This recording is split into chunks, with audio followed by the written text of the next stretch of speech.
Muy bien, mis estudiantes, les presento aquí el inversor de giro, el mismo que me habíamos visto en el anterior video. Es exactamente el mismo, pero conectado usando la configuración escalera. O sea, esto simula como una escalera donde podemos ver que cuál es el sentido de la corriente en cada uno de los circuitos de control. Aquí tenemos la parte de potencia, contactor que llame KD para el movimiento a la derecha y KI para el movimiento a la izquierda. Aquí está la bobina del contactor KD y la bobina del contactor KI. Tenemos el interruptor de parada, tenemos el switch de encendido de la derecha y el switch de encendido de la izquierda, y tengo los contactos auxiliares KD para el enclavamiento de la bobina KD y KI para el enclavamiento de la bobina KI. Ahora, el contacto auxiliar KI interrumpe el paso de corriente de la bobina KD y el contacto auxiliar KD interrumpe el paso de la corriente en la bobina KI. Esto es para evitar que se accionen simultáneamente los dos contactores, porque se puede producir un cortocircuito.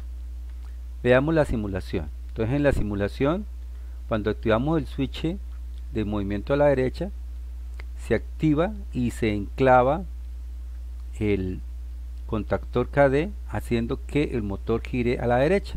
Vemos este contactor activado.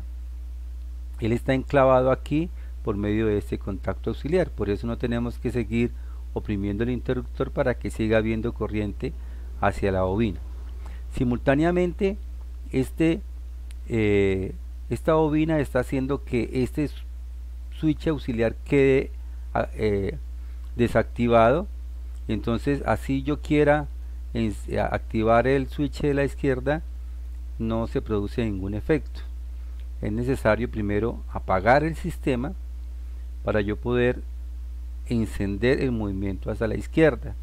Aquí podemos ver que queda enclavado con el switch auxiliar KI, con el interruptor auxiliar KI.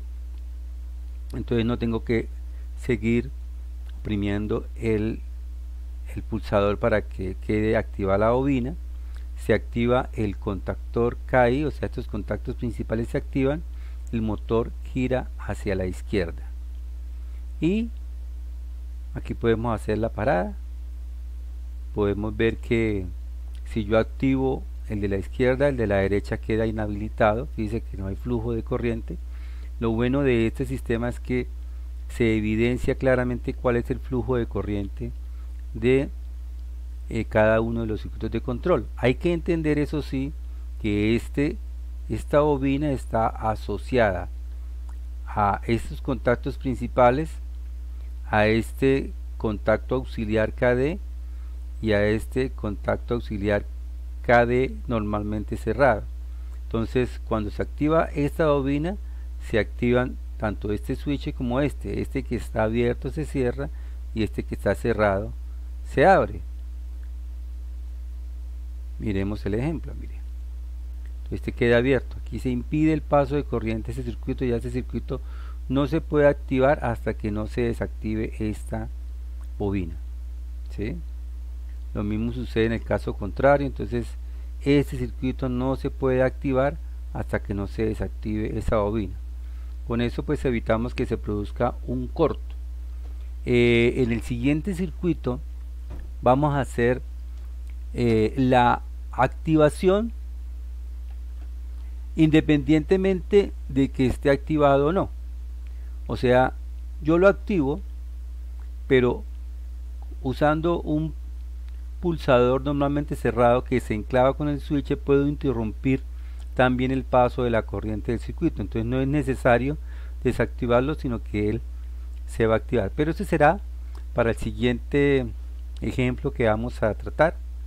Este es un circuito muy típico. Tenemos un motor que el operario requiere hacerlo girar a la izquierda o a la derecha. Entonces el motor está parado. Si requiere arrancar hacia la derecha, el motor arrancó hacia la derecha. Si ahora en el proceso tiene que cambiar el giro, entonces para el motor y hace el cambio de giro. De esa manera pues tenemos control del arranque del motor hasta en ambos sentidos. Entonces por eso se llama arrancador con inversor de giro. Bueno muchachos, entonces espero que podamos seguir aprendiendo mucho con estos simuladores que son muy interesantes y nos permiten ver el funcionamiento de todos estos circuitos de control que son muy sencillos y también muy interesantes. Hasta luego muchachos.